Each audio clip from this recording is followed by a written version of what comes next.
China is facing its worst drought in nearly a century, with big reservoirs drying up and water shortages hitting hard. But the Chinese government has a plan to tackle this challenge head-on. They're investing a whopping $60 billion to shake up how water is distributed across the country, moving it from where it's plentiful in the south to where it's desperately needed in the north. This begs the question, what impact will this have on China's water crisis? And what about the long-term effects of such a huge project? Let's break it down.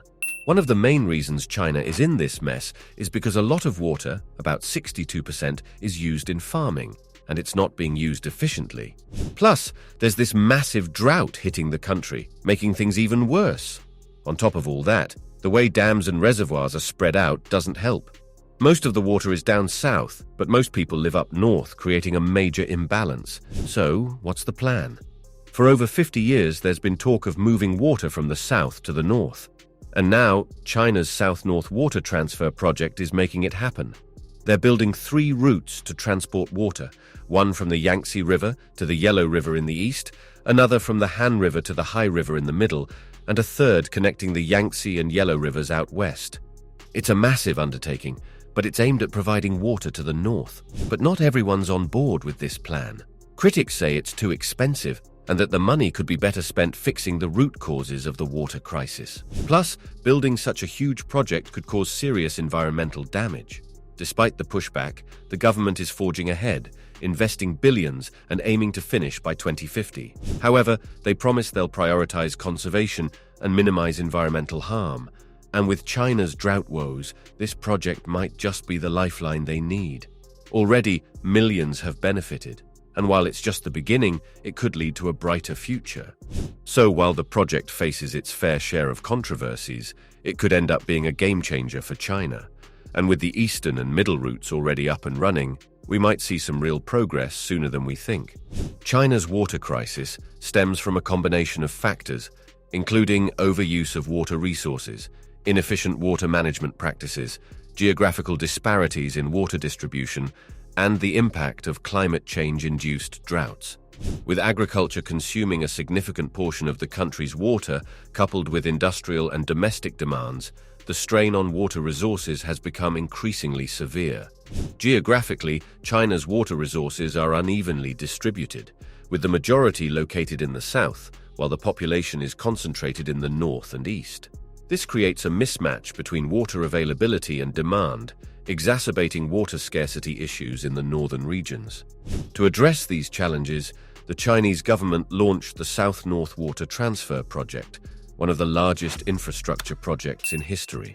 The project aims to alleviate water shortages in northern China by diverting water from the water-rich south to the water-scarce north through 3 main routes: eastern, middle, and western. The eastern route involves transferring water from the Yangtze River Basin to the Yellow River Basin, spanning over 1,200 kilometers. Overall, the South-North Water Transfer project represents a bold initiative to tackle China's water crisis and ensure water security for its population. However, its success will depend on effective implementation, environmental sustainability, and addressing the concerns of stakeholders. China's water crisis is a multifaceted challenge that has been exacerbated by a variety of factors, including rapid industrialization, population growth, and climate change. The country's vast population, coupled with its booming economy, has placed enormous pressure on its limited water resources. One of the primary contributors to China's water scarcity is the agricultural sector, which accounts for a significant portion of water usage. Outdated irrigation methods and the cultivation of water-intensive crops have led to inefficient water utilization and depletion of aquifers. Additionally, pollution from industrial activities and urban runoff has further degraded water quality, rendering some sources unfit for consumption or agricultural use. Critics argue that alternative solutions, such as water conservation measures and sustainable agricultural practices, should be prioritized over large-scale infrastructure projects. Nevertheless, the Chinese government remains committed to the project, viewing it as a critical component of its efforts to ensure water security and sustainable development. The completion of the eastern and middle routes represents significant milestones in the project's implementation, providing much-needed relief to millions of people in water-stressed regions. The South-North Water Transfer Project, also known as the Great Canal, is one of the most ambitious engineering projects in history. It aims to address China's chronic water scarcity by diverting water from the Yangtze River basin, where water is relatively abundant, to the water-stressed regions in the north. The project is divided into 3 main routes, each presenting unique engineering challenges and environmental considerations. Eastern Route.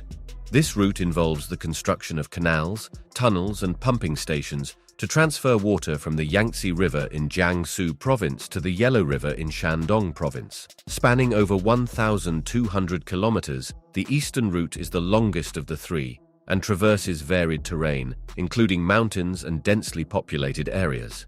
Middle Route. The Middle Route utilizes the Han River, a tributary of the Yangtze River, as its water source. It stretches over 800 kilometers and involves the construction of canals, reservoirs, and aqueducts to convey water to the arid regions of Henan, Hebei, and Beijing. The Middle Route is crucial for providing water to China's capital city and surrounding areas. Western Route. The Western Route is the most challenging and expensive of the 3 routes. It aims to interconnect the Yangtze and Yellow Rivers through a series of tunnels, aqueducts, and reservoirs, spanning vast distances and traversing rugged terrain. The Western Route is designed to supplement water supplies in the northern provinces of Shanxi, Shaanxi, and Inner Mongolia. The South-North Water Transfer Project has the potential to alleviate water shortages, improve agricultural productivity, and support economic development in the water-stressed regions of northern China. However, it also poses significant environmental risks and challenges. One major concern is the ecological impact of diverting water from one river basin to another. The project could disrupt natural river flows, alter aquatic ecosystems, and threaten the survival of native species. Additionally, the construction of dams, reservoirs, and canals could lead to habitat destruction, soil erosion, and water pollution. Furthermore, the project's massive scale and cost have raised questions about its long-term sustainability and economic viability. Critics argue that alternative solutions such as water conservation, wastewater recycling, and sustainable agricultural practices should be prioritized over large-scale infrastructure projects. Despite these challenges, the Chinese government remains committed to the South-North Water Transfer Project as a strategic investment in water security and regional development. The completion of the eastern and middle routes marks significant milestones in the project's implementation, providing much-needed relief to millions of people in water-stressed regions. In conclusion, the South-North Water Transfer Project represents a bold and ambitious attempt to address China's water crisis. However, its success will depend on effective environmental management, stakeholder engagement, and long-term planning to ensure the project's benefits outweigh its costs. If you enjoy our content and would like to stay updated, we'd be thrilled if you could hit that subscribe button. It would mean the world to us. Thanks for your support.